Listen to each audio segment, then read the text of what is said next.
Welcome back, you're watching Overdrive. Now earlier in the show you saw Sirish testing the Chevy Beat and he came away quite impressed with what it has to offer to the Indian customer. But will the Beat still shine when it's up against the Maruti Swift, the Maruti Ritz, the Fiat Grande Punto and the Hyundai i10? Here's our small car comparo.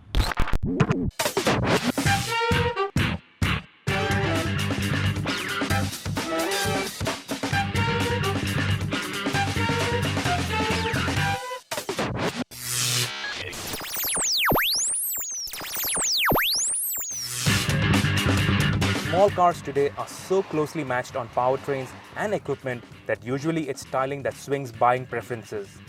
Styling is the reason why the Swift was a runaway success from day one itself, but now it's beginning to look a bit tired. The i10 is conventional and too familiar, while the Ritz is no head-turner. No, the two cars in this test that really swing those heart-over-head decisions are the Grande Punto and the Beat. One is a classic Armani suit. The other, well, do you know of any South Korean designers to make this joke work? Had it been purely exterior looks, the Grande Punto would win this round, but let's be practical. Once you buy the car, you'll be looking at the insides more often than the outsides, and the styling and well thought out interiors of the Beat sees it win this round.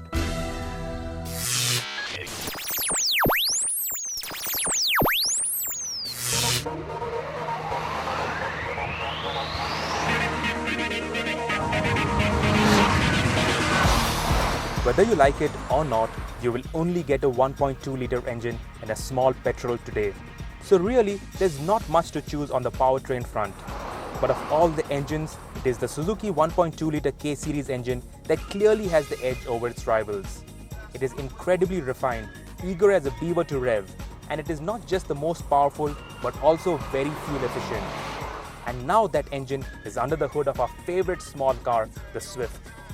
Now I know what you're thinking. The Swift, it's an old car. What is it doing here in the comparison test? Well, you're right on the fact that the Swift is old. This was a car of the year 5 years ago. And 5 years in this small car segment is a hell of a long time. But the main aspect of the Swift, the main reason why we all love the Swift is because of the way it drives. Its handling, its feedback, its communication is just brilliant. It is the driver's car in the small car segment. If you're a driver, if like me, for you driving is a religion, this car is God. Go charging up a mountain and the other cars will be but specks in the Swift's mirror. And the biggest speck of all will be that of the Beat. It is not the best handler next to the Swift. That honor actually falls on the Grande Punto that has an amazing blend of ride and handling, a very grown-up dynamic package. But the engine lets it down badly, and up this mountain it loses steam, allowing the Beat to steam past, making the Swift work hard for its gold medal.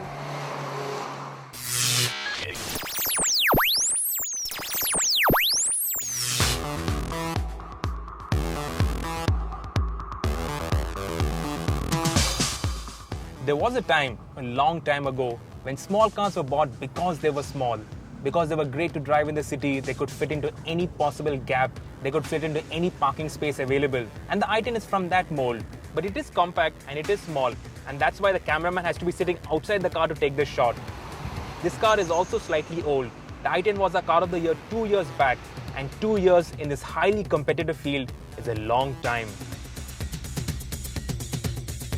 When ranged up against the i10, the Beat is hardly any bigger, and so is a naturally easy car to drive in the city. But since you sit lower and the pillars are thicker, visibility is not as good. Also, it is a little lacking in low-down grunt compared to the i10's Kappa engine, and so acceleration isn't as instantaneous. It's also got a rather large turning circle, but it is only in the company of these other smaller cars that you notice these minor points.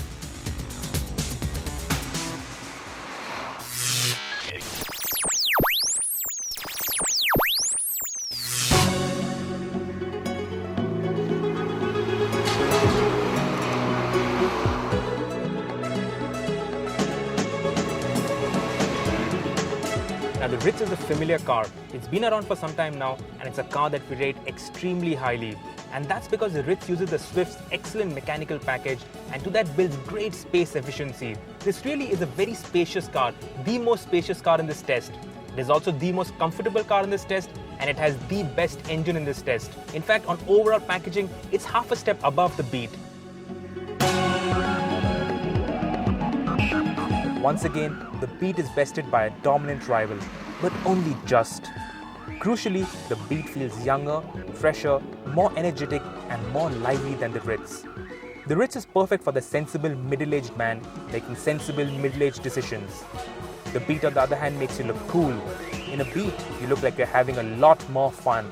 And at the end of the day, your car does say a lot about you, doesn't it? Usually when we do such a test, I end with the car I'm going to take home. Well, I tell you right now what car I'm going to take home. I'm going to drive back in the Swift. Really, nothing enthuses the driver more than the Swift. It's a great driver's car, really enjoyable. With the 1.2-liter engine, none of the driving charm has been lost. But unfortunately for you and me, even though Maruti has put a 1.2-liter engine and will get excise duty brakes, they haven't passed that on.